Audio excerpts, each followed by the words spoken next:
ہماری کتاب تمہارے بارے میں سچ سچ بیان کر دے گی، جو کچھ تم کیا کرتے تھے ہم لکھواتے جاتے تھے۔ اب جو لوگ ایمان لائے اور نیک کام کرتے رہے ان کا پروردگار انہیں اپنی رحمت کے باغ میں داخل کرے گا، یہی کھلی کامیابی ہے۔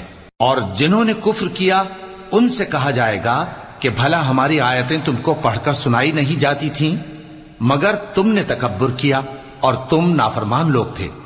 اور جب کہا جاتا تھا کہ اللہ کا وعدہ سچا ہے اور قیامت میں کچھ شک نہیں، تو تم کہتے تھے ہم نہیں جانتے کہ قیامت کیا ہے، ہم اس کو محض خیالی سمجھتے ہیں اور ہمیں یقین نہیں آتا۔